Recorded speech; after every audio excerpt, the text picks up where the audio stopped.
you got to look at who you're learning from. Did they have a business 5 years ago or even 3 years ago? If so, did they have something that failed and failed forward? Or did they have something that was successful? Or did they just start doing their business? Is it another business every 3 months? Welcome back to Young Smart Money with me, your host, Apple Creator. Today we're sitting down with Braydon Ross, aka Mr. Airbnb. This guy is very involved in the Airbnb space. He's worked with guys like Tai Lopez, actually teaches on Tai Lopez's course, both on social media and on Airbnb. He's very involved in the industry. He's 24, almost 25 years old, and he's doing some massive things as far as short-term rentals go. Okay, so for those of you guys that aren't super familiar, Airbnb, basically his business model, and what he's going to be talking about and really diving deep into throughout the podcast, is finding these apartments, condos, or other locations that he can then repost on Airbnb as short-term rentals. Okay, so he's getting these things called master leases from the people who own the properties. He's not actually buying the properties himself. Okay, so it's a great way to get involved in real estate if you don't have that much money, because you don't actually need to purchase the property. You're just working with the person who owns the property to basically rent it out from them and then put it up on Airbnb from there. So that's the business model. He's absolutely crushing it, and he's going to teach you guys exactly how to get started, along with how to connect with some really high-level influencers, because like I mentioned, he teaches on a couple of Tai Lopez's courses. He's connected with Grant Cardone and his team. He's connected with Gary Vee's team. I guess this guy has really got his name out there a lot for being a 24-year-old who, again, is relatively early in the game, but he's got a lot of amazing wisdom and value to share with you in this episode. So without further ado, we're just going to dive right into it. So wherever you guys are at right now, whether you are at the gym or you're walking to class, whatever you're doing on this wonderful day, I want you guys to sit back, relax, and enjoy this episode of Young Smart Money with Braydon Ross. All right, Braydon, welcome to Young Smart Money. How are you doing today? Good, man. Thanks so much for having me on the show. It's always a pleasure. Absolutely, man. I'm super stoked to be chatting with you. So our listeners got to hear a little bit about you in the intro to this episode, but for those of them that aren't super familiar with who Braydon Ross is and what you're currently working on right now, give us like a 60 to 90 second snapshot of where you're at. Yeah, so actually where I'm physically at right now is one of the mansions that we do out here in Miami. So I currently do Airbnb property rentals. So how that works is a couple of years ago, I wanted to get into the entrepreneurial space a little bit more. I was a university student, fourth year accounting class. I really didn't want to pursue that. I didn't want to sit in a cubicle. So I started a TV streaming company, and that kind of gave me a little bit of taste on the entrepreneurial lifestyle. And from there, I bought my first place at 21 years old. I'm currently 24. So I'll be 25 in a couple months. And I realized with being able to travel, you needed some sort of passive income, not fully passive, but something that I could control and it wouldn't require too much of my time. So I bought my first place, listed on Airbnb while I was running my social media marketing agency and my television TV streaming company. And the SMMA company actually did take off. I started doing medical dental niche as well as plastic surgeons. And I loved Airbnb because I could set it up. I could literally answer my phone in an airplane. I know you're not supposed to, Wi-Fi calling, let people in and they'd be able to come in and I'd get paid through Airbnb 24 hours after they checked out. So started arbitrating the market, saying, you know, I didn't have enough money as a college student to keep buying property after property. I was lucky enough to be able to purchase one at 21 and save up. And so what I was able to do was start convincing homeowners to let me start not subletting, it's not a sublease, but master lease their property out. And from there, I was able to make a difference on what I paid for rent and then what I posted on Airbnb. I didn't just let it sit on Airbnb. I run Facebook ads and I put it on 200 other short-term rental platforms, so it's always booked out. Wow. Super interesting, man. So we do have a younger listener base here, so I do want to sort of flash back in time to you were talking a little about your college years, but a little bit before that, talk to us about like middle school, high school. Like, were you somebody who was getting interested in entrepreneurship at that young of an age? Were you into school, sports, music? Like, what did that look like? Yeah. At 6 years old, I started my first business. And what that business was super into Beyblades. If you remember Beyblades, Yeah. Yu-Gi-Oh cards, Digimon cards, I would start flipping those with my friends. And it wasn't really for a monetary value. It was more, let's just trade cards. And I realized the importance of being able to have what I call a black swan in a conversation. And that's just leverage, understanding that I had the better card than the other guy. So he needed to trade me 2 cards instead of 1 for me. And then, I grew up in Canada. I'm not from the United States. I know there's not a lot of Canadian entrepreneurs that start to really get into the LA area and whatnot in Miami. So I wanted to do something that I knew I could do and that was simple. And my real first business where I started to earn money was I opened one with my older brother, who's 10 years older than me. I was 12 years old. He was 22. And we started doing snow removal around my block. And I made $5 a walk, which wasn't huge, but it was something. So for those younger listeners, especially the ones in high school, I always had a hustle. In high school specifically, I was super into fitness. Whether you're into fitness, whether you're into music, whether you're into e-commerce, affiliate marketing, whether that's copywriting, funnel building, it doesn't matter what you're good at. You need to master some skill that will actually allow you to create opportunity and a competitive advantage for the person that you're going to work with. And service-based businesses are always the cheapest. They cost no money usually to start. Product-based businesses do. I was flipping iPhones, and that's how I made a lot of my money in high school. So. I'm a huge believer in you need to have a valuable skill, because a lot of younger listeners are like, man, I want to get out there, start making some money. But what are you good at? Where are you bringing value to the market? Yeah. I guess where I'm good at it, if I had to encompass all my businesses, whether that's real estate, whether that was crypto or tech, it's really being personable, really being able to, I think at the end of the day, people don't really care about how good your product is unless they really like you. They're not going to listen to what you have to say. If you learn how to sell, just like Grant Cardone or any of these big guys, even Gary Vaynerchuk, people can relate to him because he's not a show off. He'll just speak the truth. And I think that that's super important, but you can't just be like, hey, I'm a nice guy. You need to understand how to actually iterate your product and be able to, I guess, show why you're better than the next guy. I never looked at pricing. I still don't. I don't look at pricing for anything. When I started my SMMA, I got picked up by Ty Lopez because I was charging 10 times more than the other guy. And I was a university student, my fourth year of university, closed 3 dental clinics and he ended up flying me out, and I teach for him now. So it's something that, you can go from university to, I'm not saying make $1 million. It doesn't happen like that. I've been at this grind for 3 years straight now. But for those that don't know where to start looking at high income producing skills. And that's why I said copywriting or funnel building, even this podcast, for example. You start a podcast, you start getting people to hop on those podcasts, put out a Facebook ad, target the people who are the admins of like TMZ or Time Magazine or New York Times, people that are in those positions so they can see that what you're putting out actually matters. 100%. So when you were just starting off, I know this is something that a lot of younger listeners struggle with. Did you ever have issues or feel reluctant to charge those high prices? Because you said you were charging like 10 times what the other guy was. Was that hard for you to internalize as a young person who was sort of just getting started into their business ventures? It was scary. It's always scary because you always question yourself, am I worth this much? And realistically, a lot of the time you're not, but that doesn't mean you can't be.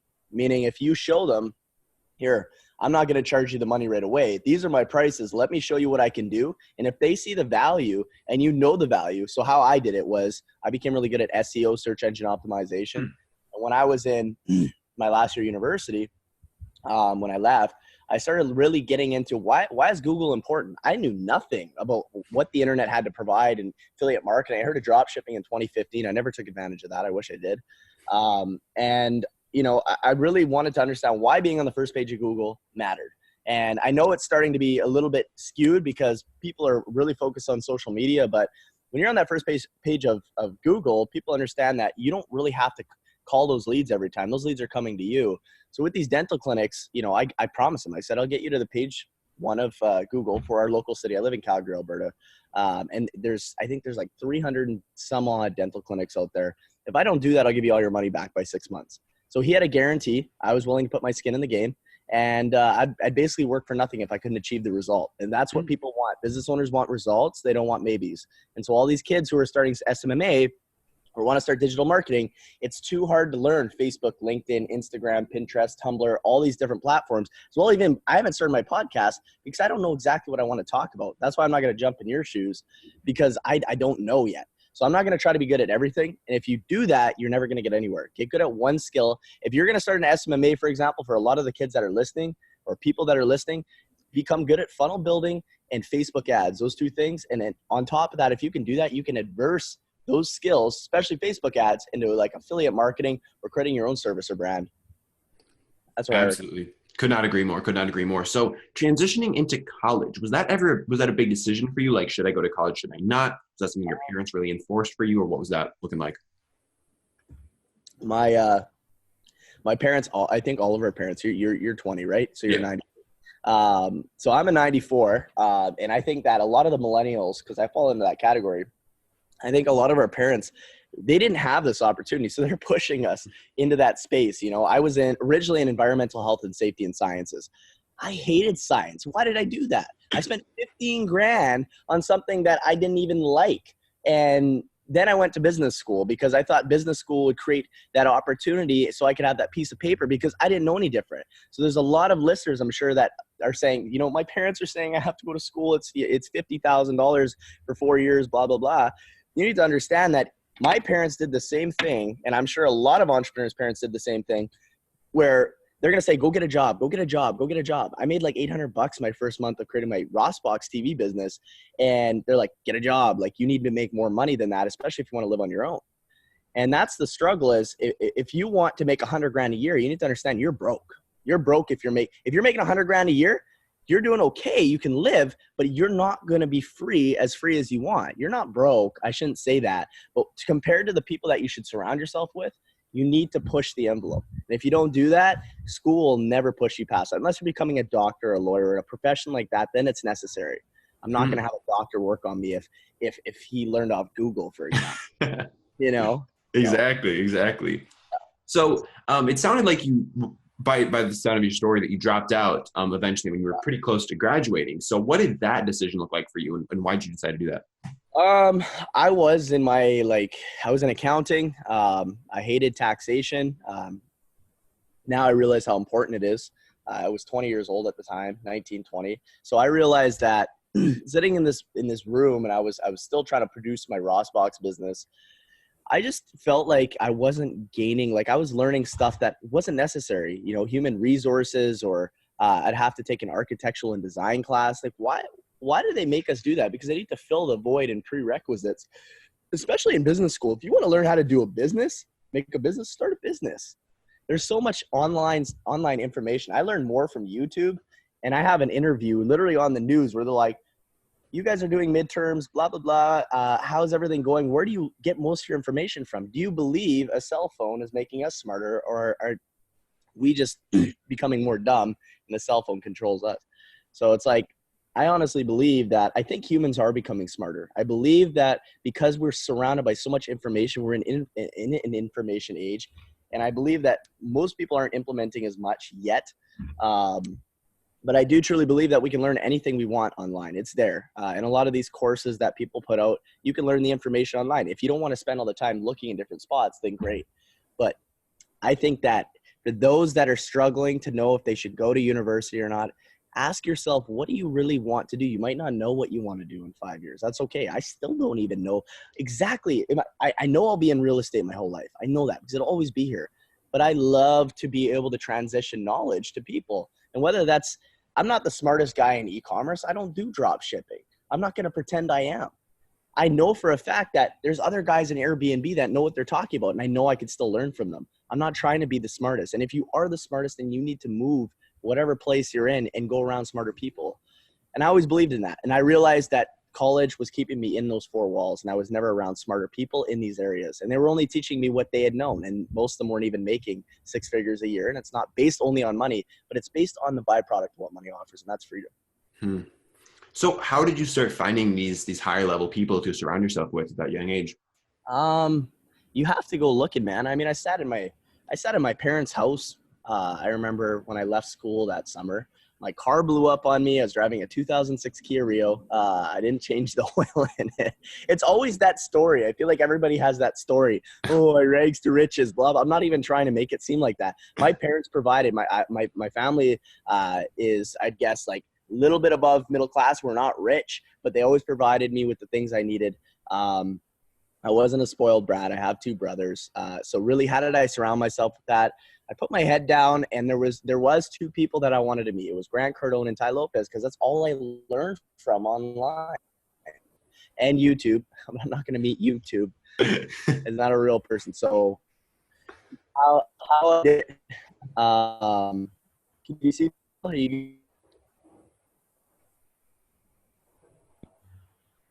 We good? You there? Oh, there we go. Now we're back. Yeah, yeah. I think we glitched for a second.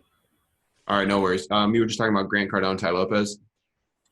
Yeah, honestly, I just wanted to get my face in front of somebody that I know, that really knew how to control the market. I'm not talking about just how to make money, but somebody that had influence.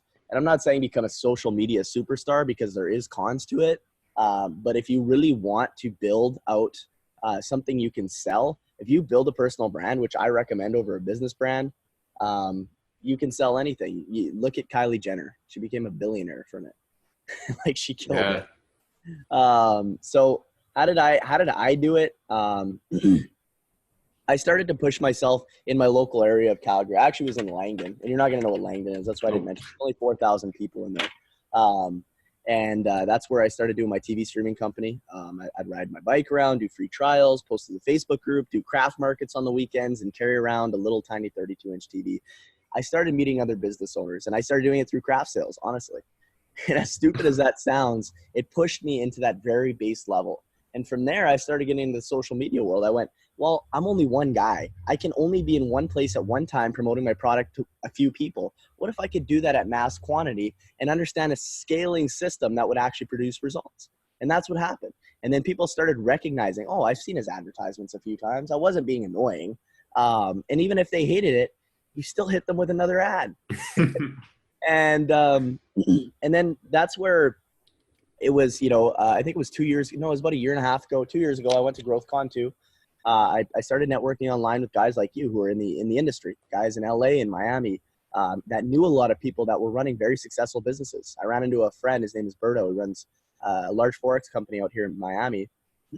And he got me a ticket to GrowthCon 2. I said, I want to meet one person when I come here. It's Ty Lopez, because I've been following. I took his SMMA, and I made some really good money with it. So Ty was on stage. Everybody surrounded him when he came off. I said, whatever, I'm out of here. I walked out of Mandalay Bay. As I'm walking out of Mandalay Bay, I see a huge swarm of people, and this guy comes out with a hood on. Obviously, it's Ty. And his big bodyguard, Rome, and they're making jokes with Zach. And then I said, hey, Ty, I made 35 grand in my first week of doing your program. He's like, can you repeat that? And put me up on his Instagram and Snapchat. And from there, it helped me immensely. That same week, reached out to Elena Cardone. And this is where I have to go. They didn't find me. I had to find them. They had no idea who I was. I sent Elena Cardone a message. I said, hey, Elena, I don't think Grant will ever hear this, but I have it on my Instagram. But I just want you to thank both you and him.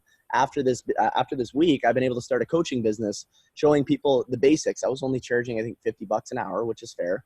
But I want to get myself in the door to understand how it works, to be able to start a new business after GrowthCon. She showed Grant, and Grant showed it me on his Instagram, and that helped me immensely too.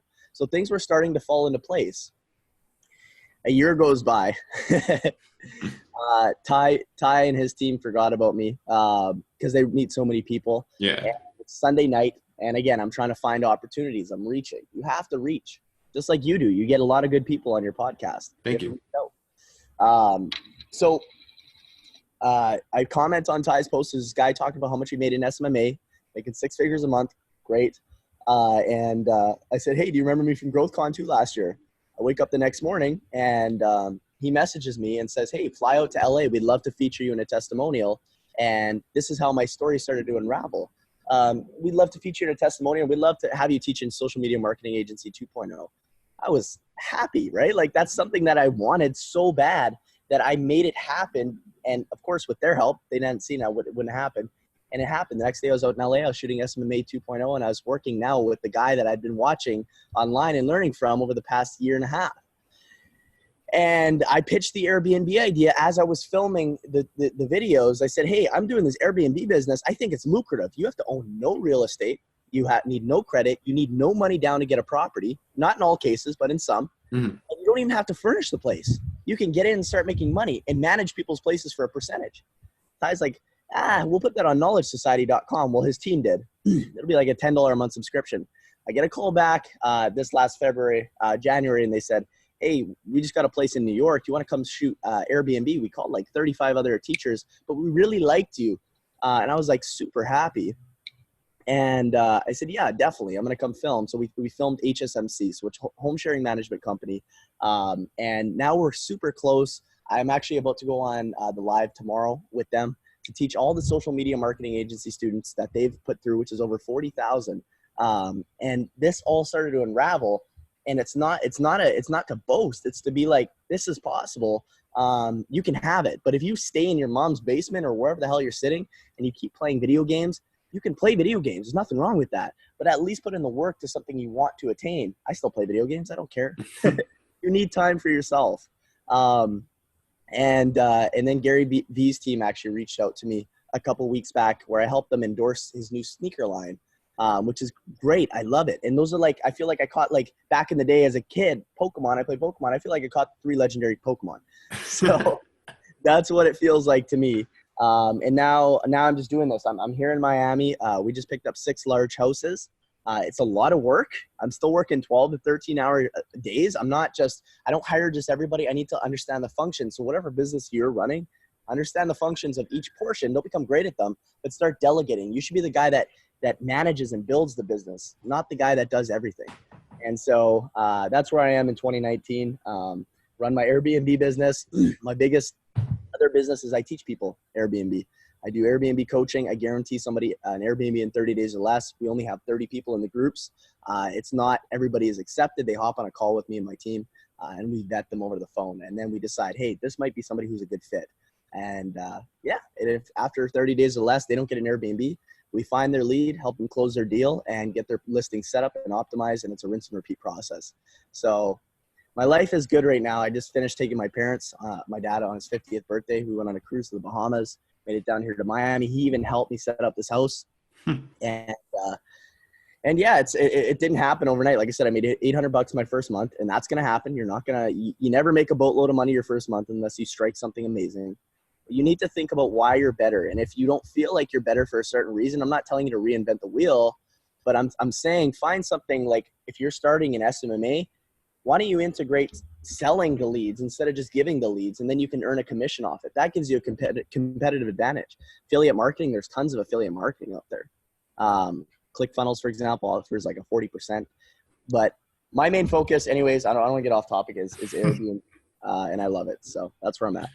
Man, that's wild. And I wanted to dive a little bit deeper into those stories of how you met Ty and Grant and Gary, because those are some household names that I'm sure a lot of our listeners are going to be very familiar with. And one of the questions that I get most frequently is like, how do you make connections with high-level influencers? So talk to the young listener now, maybe like 18, 19, 20 years old, about how they can start to connect with high-level people. Probably not at that high of a level if they're just starting off, but like, what are some strategies for either reaching out? Because clearly you were reaching out to most people in these cases. They didn't come to you. But what advice do you have to a young listener?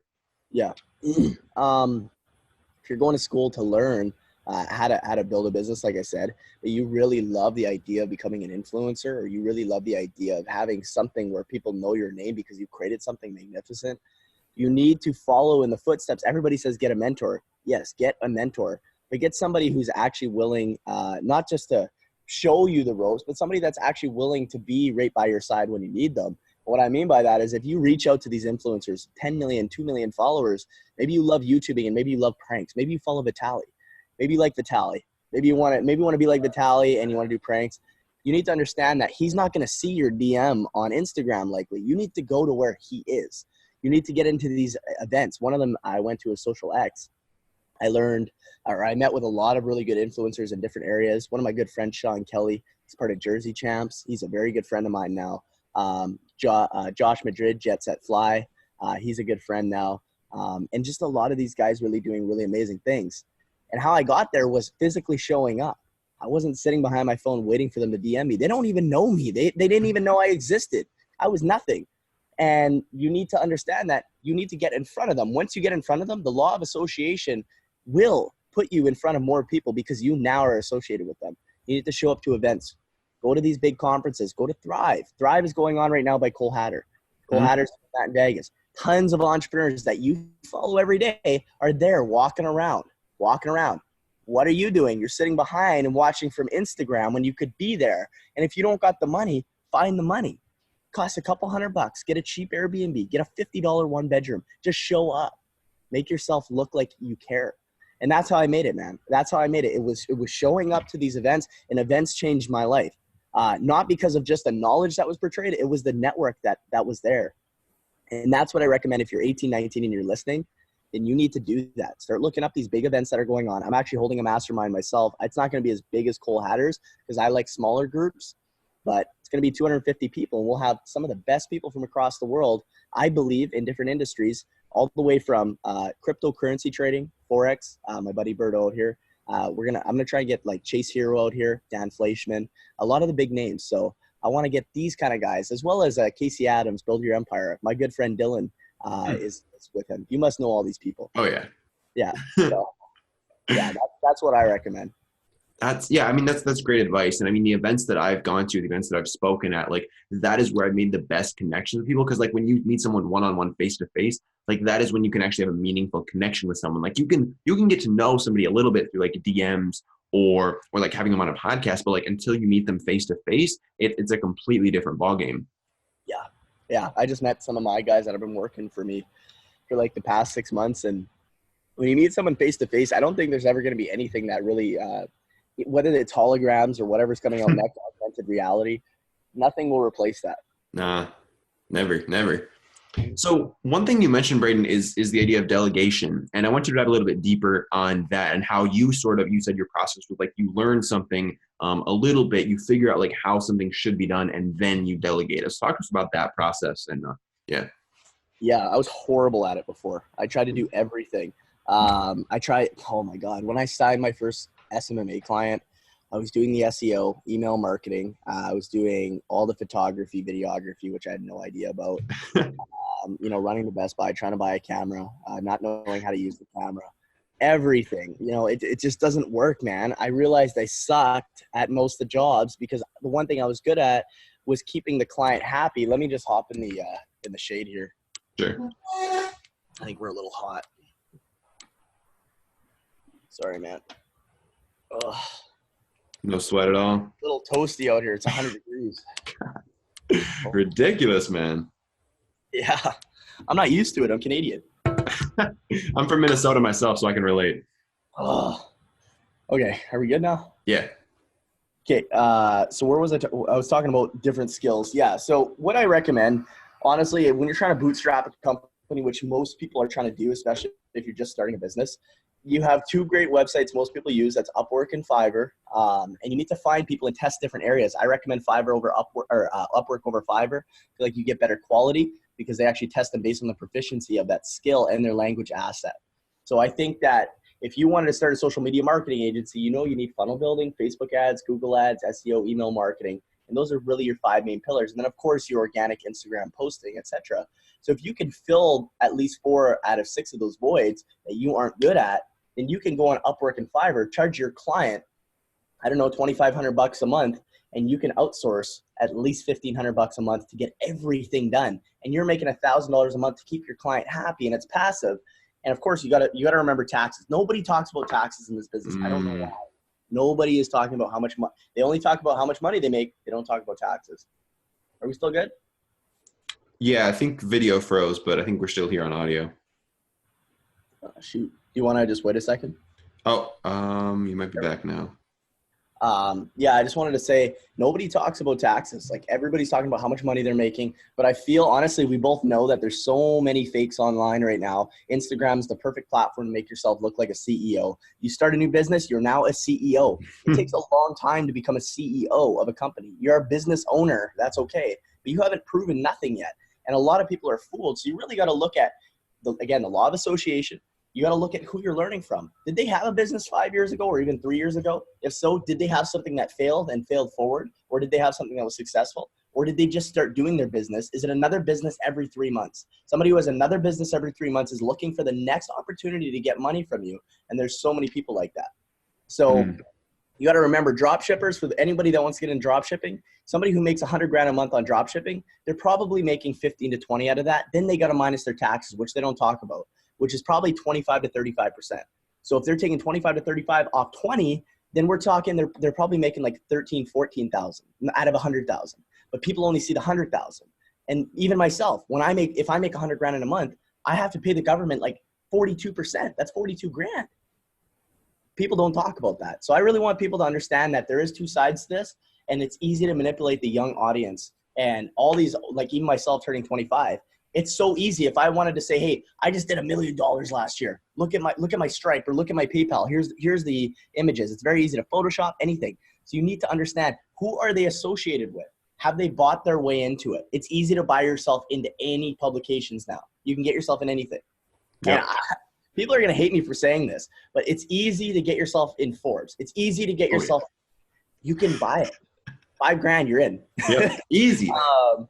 And you need to understand that who's legit. Like for myself, I'm happy that I have Ty and I have part of Grant's team on my side, because I can't buy my way into that.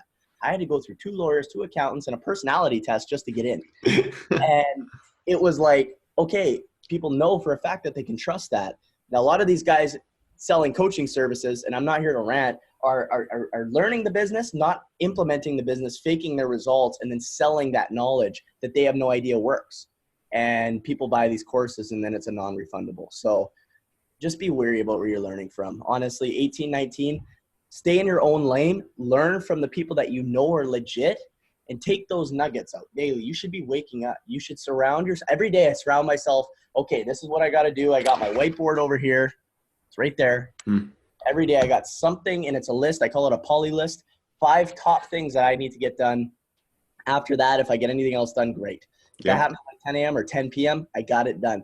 And that's important. You need to understand that. And I think university did teach me that, was understanding that I need to get things done on a deadline or I'd fail and be kicked out.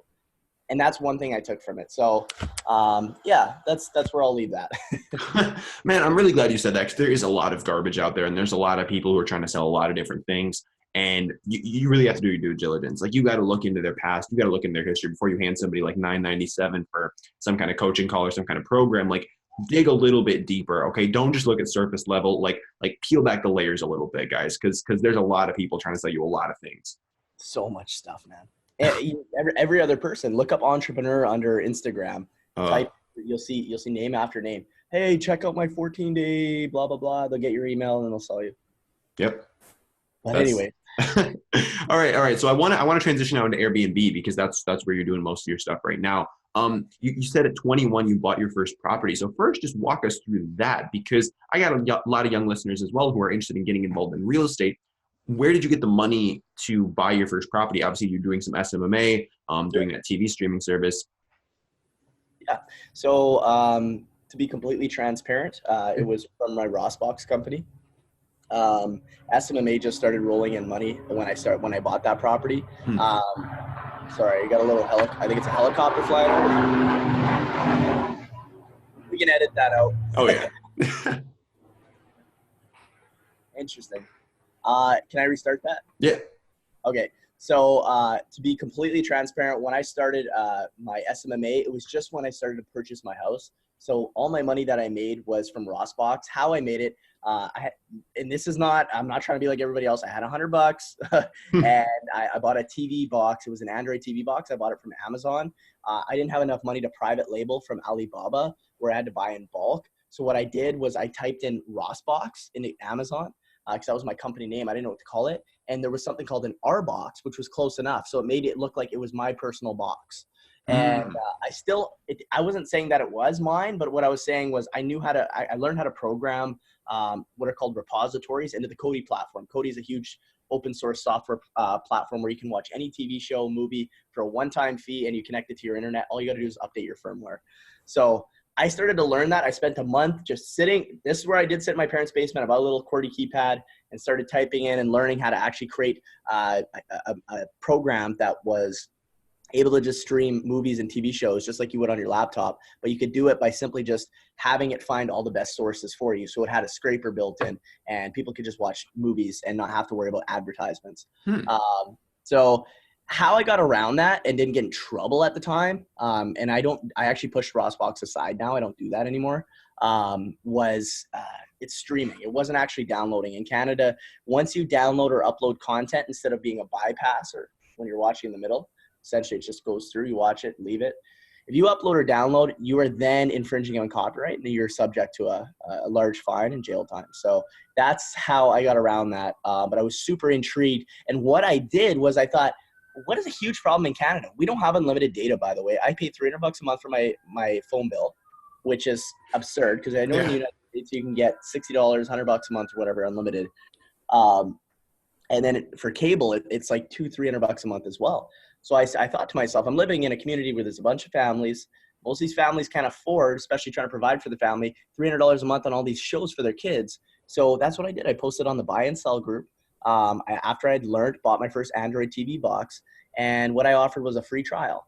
So that free trial meant I'd go over to their house, they'd book a time with me. I didn't know Calendly or any calendar systems, this and that. So what I did was I would manually write down in my notepad, I still have the notepad, every person that liked my post, shared my post, commented on my post, I would reach out to them 5-6 hours a day, sitting there writing them. And hey, I would love to come over, show you the product. I'm not asking you to buy it. I'll show you guys for an hour for free. So I did. I knew for a fact that if I could make more than $115 in a day, I'd make more than a full-time job was willing to pay me, because I was actually working before I quit that job too while I quit school. I was just a bar manager. So I realized that I needed to make that $100-ish mark a day and I would be okay, which would provide me $3,000 a month, which is a great starting point. Great starting point to start making money in your own space. So I did that, started doing free trials for the TV streaming box. I was up all hours of the night, literally. And then my issue was I offered lifetime support and realized that was something I couldn't do. So I started to learn what a VA was, and the virtual assistant off Fiverr helped me out with that. So any questions, support they needed, I trained them on it. And that's also how I started to delegate and not become, a one-man band, was just hiring those VAs to do what I could do. Craft market sales, I'd spend $100 on some of the profits I'd make. So for example, I'd pay $80 for a box, a decent box, and I would charge $220 for it, including installation and setup. So I'd make $140. And I did that through the whole summer. And I made some cash. I started using Stripe, understanding what Stripe was at the time, because I didn't know what any card processors were. I realized Stripe sucks now. And yeah, man, I saved up enough to, originally I put a $50,000 down payment on the house. Wow. And then what happened after that was I had no credit because I'm an entrepreneur. Yeah. So with enough money, the bank was like, okay, you don't have any credit, you don't have anything. So I'm lucky enough, my grandfather stepped in, wrote a check for the full amount, the other amount, and then I just started to pay him off, and that's how it happened. Wow. That's nice to have those as an asset, because I know myself included, like I'm very actively trying to get involved in real estate right now, but it's tough because I've been building my credit since I was 18. So, but not having that W-2 income is tough, because that's what banks want to see. They want to know if you're making money. If you're not filing your taxes, I guarantee you a lot of people, the reason why I bring up taxes so much is because I was paying a huge tax bill. Oh yeah. I hated it. And I waited a couple of years to pay. I'm being completely transparent. I waited a year or 2 years, and then I finally filed. When you first start your business, especially in the United States, you need to be on that. The IRS is harder than the CRA. We have Canada Revenue Agency. You have Internal Revenue Service. So I highly recommend for anybody that's in this business, always just set aside 20%. 20% of whatever you make, put it in another bank account. Don't look at it. Pretend you don't have it. You're still making money. And then if they come knock on your door, you don't want to go to jail. You don't want to be owing $1 million if you make a couple million in a couple years and it's 5 years later. A lot of these online entrepreneurs are saying now they're going to fade. They're going to get hit with a huge tax bill. They're going to have a bad day, and you'll see them go away. So 100%. So that's how you got that money to invest in your first property. From there, when did you get introduced to Airbnb? Like, was that your original plan with this property, was to Airbnb it out? I didn't even know. I wasn't even thinking about Airbnb. And then Turo kicked into my brain. I'm like, oh, I could do the same thing with Turo. So Airbnb, it was summer 2016. I remember my friend said, let's go to Mexico. Let's go to Vegas. So we did that for 2 weeks. And I was like, okay, this is costing me a couple $1,000s this trip. I'm making okay money, but I don't really want to be spending it all on this trip. How can I make money while I'm gone? Airbnb. I searched up Airbnb. I listed my property. Again, whenever you have an idea, I recommend implementing it within 2 weeks. Otherwise it becomes, and I learned this from Ty personally. He said, implement it in 2 weeks. Otherwise you will never do it. You'll fail forward and you'll fix what's wrong with it. Otherwise you'll just try to perfect it and it'll never happen. It's too late. Other people will do it. Yep. So Airbnb, got a photographer in, got the place staged, ready to go. I listed it within that first night. Airbnb actually puts you on the first page of Airbnb for your first 3 stays. They'll ask you to discount 20%. You have 2 options. You can do instant book or request a book. I always recommend, for the listeners listening, you get free coaching. I always recommend no security deposit, instant booking, and a 1-night minimum stay. Whenever somebody wants to book into an Airbnb, last minute, they're not looking at a huge house. What they're looking at is a 1-bedroom or a 2-bedroom apartment, typically a 1-bedroom, which is cheaper for you to get into. So that's what mine was, 1 bedroom, 1 bath. It was right beside what I call the Calgary Stampede in a good area downtown Calgary. Stampede is, they call it the greatest outdoor show on earth. It's a big rodeo and a carnival, etc. Right beside my place. So I realized it's the best time of the year. I wasn't starting in January, I was starting in July. It was July 4th is when we started ours. So a good day for you guys. And I realized I could charge $350 to $400, which is absurd to me. Wow. I was booked out 10 days at $400, and then I charged a cleaning fee on top of that of $50, which I just paid to a cleaner. So all I had to do was let my cleaner in, give them a task list, and then the guest would check in. I send them the instructions through. Actually, I don't even do it now. I use AI, so artificial intelligence. Wow. And it automatically sends the messages for me and writes the reviews. So I literally am totally hands off with this business, other than setting up and finding new deals. That's fully hands on, which takes time. But once it's set up, it's good to go. So I started making money, more money than I had ever made passively. In 10 days, I made $4,000. It paid for my Mexico trip, and Vegas, of course, I still had to pay for. But I was hooked. And that whole summer, I'd go. I didn't have anything to do. So I'd go out to my parents' house and I'd start working and I'd stay there for a couple nights. And I was making $200, $300, $400 a night. And I was just pulling the money in. 30 days times $300 is $9,000 on one property. I was like, what if I had 10 properties? Well, that'd be $90,000. Not even in the slowest times of the year. Don't get me wrong. You'll make maybe $500 a month on a property, but you're still profiting and you're hands off. And that's like the worst time of the year. That's Calgary. If you're in LA or Miami, you're making $2,000 to $3,000 a month per property on like an apartment. A house like this, you're talking $20,000, $30,000 a month. It's huge. And you don't even have to use your own money. You can get creative and start using other people's money. Hey guys, I have this great idea. That's what I did. I started an investment firm. It's called Hope Capital. It stands for Helping Others Achieve Greatness. And that's why I'm here right now. And essentially with this, I reached out to my students and said, hey, buy in for a minimum of $5,000, whether you use a line of credit, loan, whatever it may be. And I want to see if we could actually collect them. If we can get enough letters of intent or just people saying they'll invest. I just opened it 7 weeks ago, raised $1 million in 2 weeks doing it. And that's just we do have 51 investors right now. And I use the money. What I do is I rent these places off homeowners, get their permission. They usually want 2, 3, 4 months rent plus security. And we post it on Airbnb, and that's called a master lease. And there's a lot of little loopholes that I talk about in my coach. I'm not going to give it all away. Sure. You can do 2 options. You can master lease, which is renting and reposting as long as you have owner's permission. And then you have managing, which costs no money, where you could go to a homeowner who couldn't sell their home. Maybe it's an expired MLS listing. You can talk to realtors, go to investor meetings. Hey, I do short-term rentals. I'd love to put your place up. I'll take 30%. Ty said take 50. I say take 30. Take 30% of the gross revenue. If the property makes $5,000 in a month, you have now made $1,500 by organizing the cleaning, doing the staging setup, furnishing if need be, which you and the owner will split 30-70. That's how it works. Or if the owner wants you to pay for the full amount, you can move your percentage to 50-50 because now you furnish the place. If the owner is willing to furnish for you, you can still stay at the 30-70 because it's an amazing deal. You're putting no money down, no credit required because you actually put your business on the lease. And that's a nugget. I wasn't going to give it away, but you put your business on the lease. It turns it into a corporate housing lease agreement. For anybody that's listening, you will not put your personal name on there. When you put your business on the lease, it separates your legal entity. So if you have an LLC, what that does is legally, a business can't sleep in the bed. It's not a human being. So what happens is if somebody rents off you, it is not a sublease because if I went to a hotel, I could extend my stay or shorten my stay. There's no lease agreement being signed. And it's all in the wording on the contracts that I do provide. But realistically, you can get into this business for $0. $0. That's wild, man. And I mean, yeah, like you said, clearly there's a lot of like legal stuff you guys have to be very aware of if you're getting into this. Don't just like listen to this podcast and like go out there and try to do this yourself.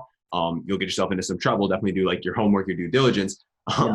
But this business model is definitely something that I'm very fascinated with. So like now, what do your tasks look like? Like, what do you look for in properties? How do you find deals? What does it look like for you? Yeah. At this point, I do have a business partner. His name is Trey. He's in the house right now. He's calling people. He does 50 to 100 calls a day. We've even had the Four Seasons. We've flown out to the biggest corporate housing company in Denver 2 weeks ago, met with their CEO. It's really all about just pushing the boundaries. Even when we get a no, we see that as, okay, they said no now, but when we grow big enough and we get bigger to their level, then we can come back, or they might come to us. And whenever you're going to get a no, every single person, doesn't matter if you're listening to Denzel Washington, Sylvester Stallone, I was watching a video, Arnold Schwarzenegger, they all say you have to fail to learn how to do this business. And it doesn't matter. That's why you also get a mentor or somebody that knows what they're talking about, whether you're learning through coaching, a course, or something that is legit. That's why it's so important. So you can go and learn from people who have already made those mistakes. I made a mistake. My mistake was I didn't know what a corporate housing lease agreement was. I put my first name on a lease one time, and the condominium bylaws ended up saying there's no subletting, or Airbnb specifically. And remember, we post on 200 short-term rental websites, not just Airbnb. Airbnb is the pinnacle, though. Mm-hmm. And I got fined $5,000. I had to get out of that lease, pay it out. They were charging me $200 a night for every implication that I was doing. And it sucked. So I teach all my students how to get around that. There is certain things, addendums within the leases and whatnot, clauses that you need to put. So absolutely. I highly recommend that. Yeah, I mean, learning from other people's mistakes is always great, especially when they're like costly mistakes like that. Because like, sure, you could learn it yourself, but like if you could save yourself the $5,000 by learning from somebody else, like it's a pretty good deal to me. Yeah. All right. So Braydon, one thing that I do want to ask you before we wrap up the show is how would you recommend a young listener, somebody who's maybe in their early 20s, to get started in this business model? Like, what are the things, like, what do you need to have to get started? You said you don't need a lot of upfront capital. You don't really need credit. But like, what things do you need? And who do you think in particular this business model like works well for? Like what type of person? I think anybody can do it, but I'm not trying to be too vague. If you feel like you have no passion for hospitality, you have no passion for real estate, then this isn't your business. But if you have a passion for making money passively, and I'm not trying to blow smoke up anybody's,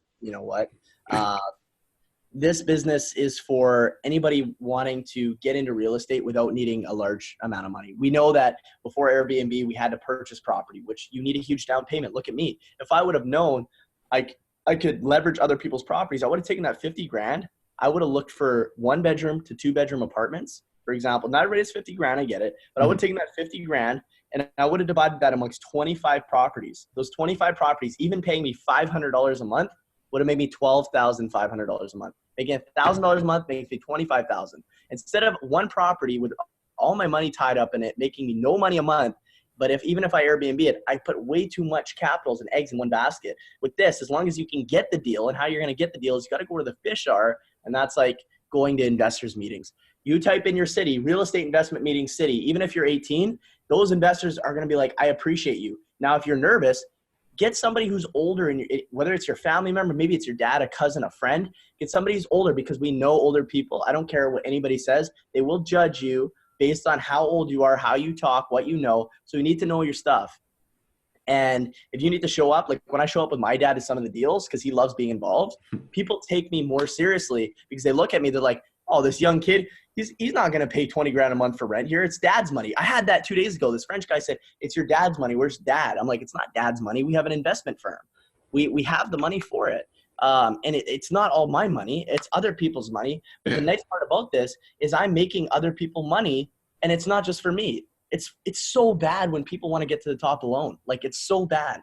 It's so lonely, man. People don't understand that. If you make all this money and you have no friends to go with, like, what are you going to do?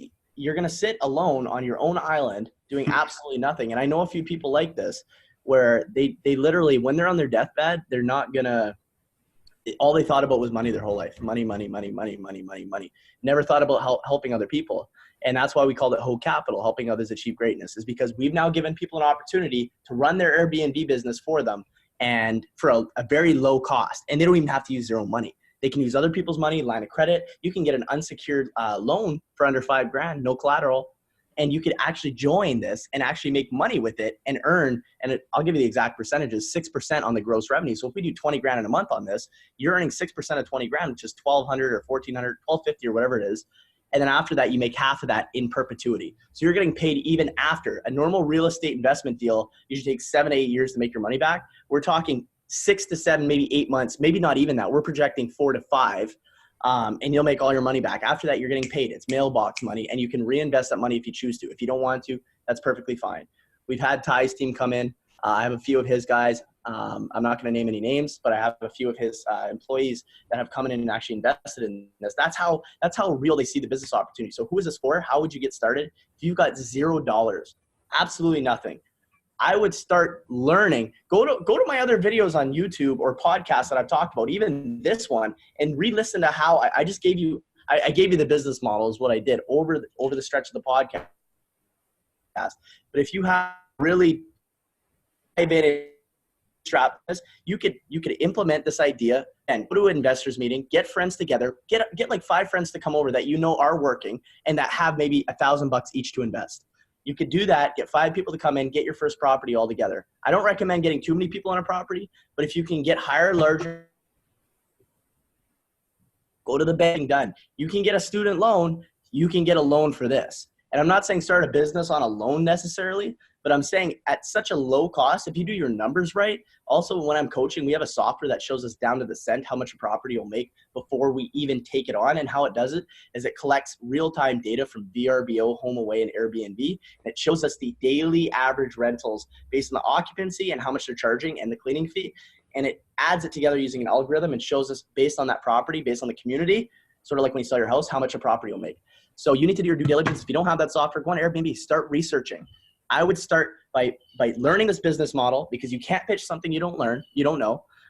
And once you've learned it, start going to where the investors are, go to the investors meetings, start putting yourself out there on social media. Hey guys, I have this great idea. Anybody that's interested, I'm going to host a live webinar. Do what I did. Man, half the time, I don't even have anything. And my girlfriend calls me crazy for doing half the stuff I do because I have nothing prepared most of the time. Like, let me get you this. This is my notebook. She wrote in it. That's all I got in there. And most of the time, I'm that kind of guy that I'm horrible at organization and punctuality. And honestly, you need to delegate that, like I said. So for the young listeners, learn the business model, bring your friends and family in, start to broadcast it to your social media, even if you have 10 followers. Start to get on social media, connect with people. Don't just follow them and like their picture. You got to comment and message them. Those are the 2 things that people want. They want real comments. Gary V's $1.80. Give 90 people your 2 cents a day. Do that every single day. If you don't want to do it, hire a VA, get them onto your account. They'll do it for $7 a day. Do that for a week and see what happens to your account. I promise you, you will get business. And it works. It's just people don't see that. And that's why you're on the podcast. And that's where I'd recommend you start. Straight up. So much value just provided there, guys. Like literally rewind the last 5 minutes of the podcast and listen to that over again because Braydon just dropped some amazing wisdom on y'all. Now, I do have some questions I like to ask all of my guests before we wrap up the show. Are you feeling ready for those? Mm-hmm. Awesome. First thing I'm curious about is what is something that genuinely has you excited right now? This could be in your business, in the world of real estate, but like what's something that genuinely has you fired up? I love how the world's I'm not saying fully online, but I love how even 5 years ago, when I graduated, my graduation photo showed up on Facebook 7 years ago yesterday in grade 12.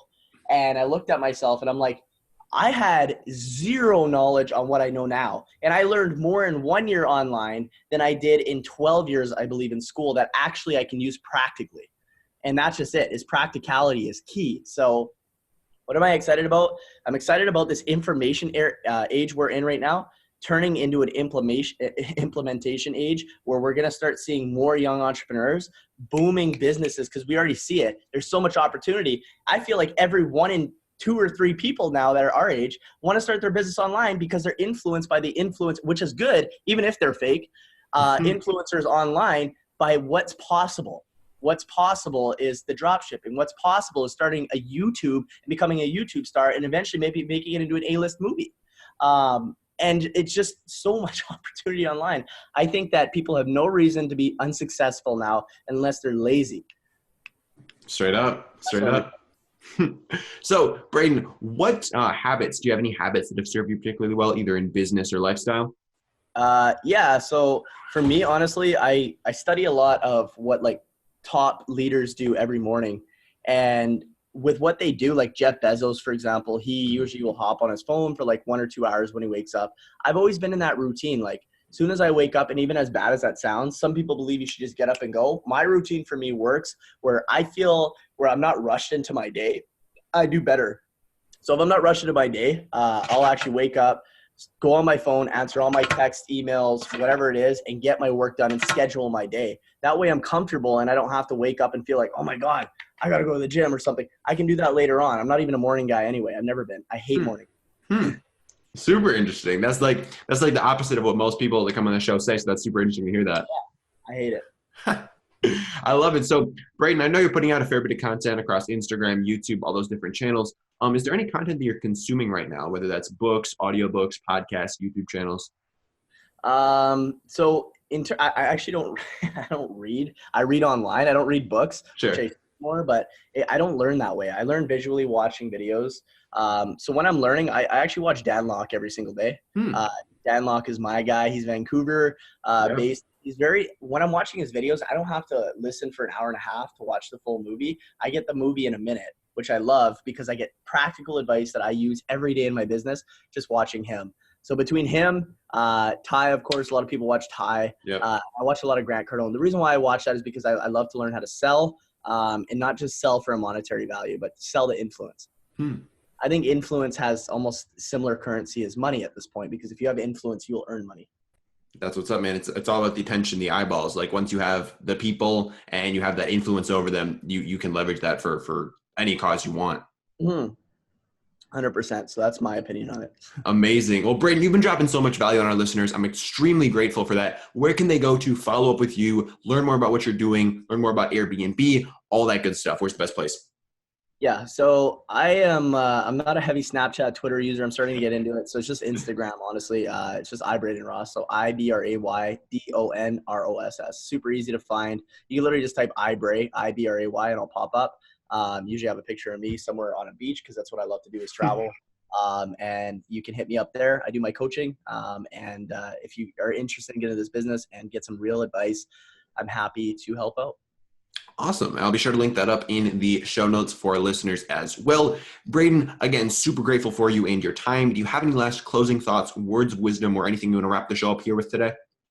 I would say, like, I really liked when you asked me, like, how do you step into that world of being surrounded by larger influencers or people that have done well in business? It doesn't even have to be an influencer. Treat billionaires like they're normal people. When you go up to somebody who's wealthy, people are always kissing their ass. And if you don't know any different, if you walked up to the founder of Snapchat, you didn't know who he was, he'd be like, why is this guy treating me different? And they'll appreciate that because they always want something. They know people always want something from them. I know Tony Robbins' nephew, and Tony Robbins' nephew lives in Vancouver, and he always says, yeah, people always want something from my uncle. People always want something from my uncle. Nobody ever wants to just hang out. Nobody ever wants to just have a quick 30-second chat about how his day's going. So it's always treat them like a normal person and it'll get you a lot further. That's what I did. That's what I've always done. I don't care what you have. We started the same. You're going to die the same. And people aren't going to remember you for how much money you had. They're going to remember you for your influence and what you created and left behind. So. That's the truth. That's the truth. Braydon, thank you again so much for your time, man. Really appreciate it. And I'm super grateful for all the value you provided here today. Thanks, man. Appreciate it. All right, well, that's going to wrap it up for this episode of Young Smart Money. Again, if you guys did enjoy the show, do remember to leave us a 5-star review on iTunes. It really does help us get in front of more people with the show. It helps you hear from even more amazing guests. It just makes the world go round when you do smash that 5-star in iTunes. And if you guys want me to shout you out in my Instagram story, I am always up for that. So if you send a screenshot of your review to Apple Creator Official on Instagram, shoot me a DM of that or just tag me in it. Would love to repost it on my short story and give y'all a shout out there. Otherwise, I hope you guys do have a wonderful day, whether you're out walking the dog, whether you are at the gym, whatever you are up to on this fine day. I hope it is a splendid one, and I will see you in the next episode. Have a wonderful day.